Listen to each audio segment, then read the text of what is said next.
Shalom. Dalam salah satu adegan The World of the Married, Lee Tae-yo yang adalah seorang suami yang berselingkuh dari istrinya yang bernama Sun Woo sedang curhat ke temannya mengenai masalah perselingkuhannya dengan Dae Kyung. Nah, berikut ini cuplikannya. 선우가 없는 내 인생은 상상할 수도 없어. 하루라도 빨리 여다경 정리해 그럼.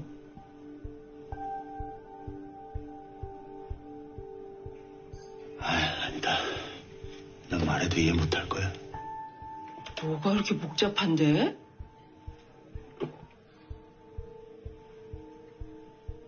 걔랑 있으면 내가 살아있는 것 같아. 창자자로서 막 영감이 막 떠올라. 애틋하고 소중하고 사랑해. 선우는 당연히 선우도 사랑하지. 뭐야 그게? 사람 마음이라는 게 하나가 아니잖아. 결혼했다고 해서 사랑이라는 감정이 차단되는 게 아니라고. 선우를 사랑하는 감정과 다경이를 사랑하는 감정이 서로 다른 색깔인데 내가 미치겠는 건 두 사람을 동시에 사랑한다는 거야. 이게 웬 궤변이냐? 두 사람을 동시에 어떻게 사랑해? 너 너무 뻔뻔한 거 아니니? 이해 안 되지. 그게 어떻게 가능하냐 싶지. 근데 겪어보고서는 몰라. 난 진심이라고 둘 다 안 돼. Maafkan saya harus memotong videonya karena ini bukan rekaman tentang drama Korea The World of the Married, tetapi ini adalah rekaman tentang renungan firman Tuhan. Meskipun saya yakin bahwa saudara pasti lebih mencintai firman Tuhan dibanding drama Korea. Saya berharap ada yang mengaminkannya. But anyway, kembali ke cuplikannya. Setelah percakapan Lee Tae-yo dengan temannya itu memang berakhir menggantung. Karena pasca Lee Tae-yo mengungkapkan bahwa dia ini tulus mencintai baik selingkuhannya maupun istrinya, tidak mau kehilangan kedua-duanya, akhirnya temannya ini hanya bisa mencoba untuk memahami perasaan Lee Tae-yo. Saudara, pertanyaannya begini, kalau itu terjadi dalam kehidupan kita, entah pasangan kita atau diri kita yang merasakan perasaan yang persis seperti yang dikatakan oleh Lee Tae-yo, apa yang harus kita lakukan? Nah, firman Tuhan memberi petunjuk kepada kita mengenai hal ini. Yang pertama, saya mau sampaikan kepada saudara bahwa cinta itu adalah produk dari hati. Tapi yang perlu saudara ketahui, hati itu ternyata telah didistorsi oleh dosa. Hati kita telah ternyata dicemari oleh dosa. Akibatnya, semua hal yang keluar dari hati kita pasti tercemar oleh dosa. Alkitab memberitahu kita di Roma pasal 3 ayat 23 bahwa semua orang telah jatuh dalam dosa. Semua orang telah kehilangan kemuliaan Allah.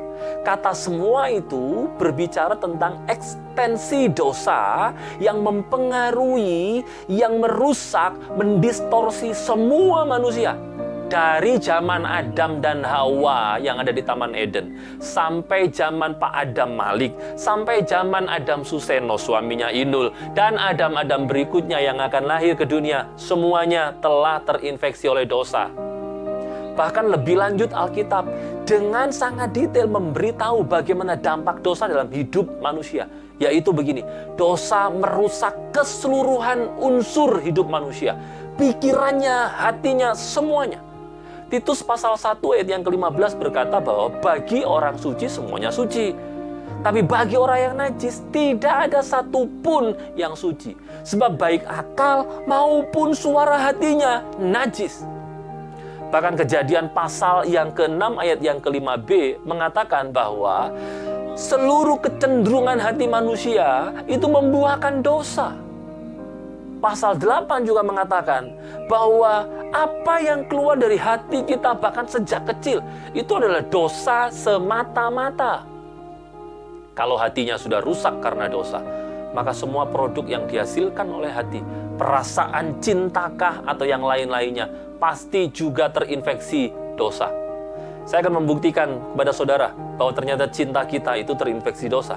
Bukankah ketika kita mencintai, maka ada motif pribadi di dalamnya? Entah itu motif finansial kah? Entah itu motif strata sosial kah? Entah itu motif-motif yang lainnya? Ketertarikan secara seksual kah? Atau apapun juga.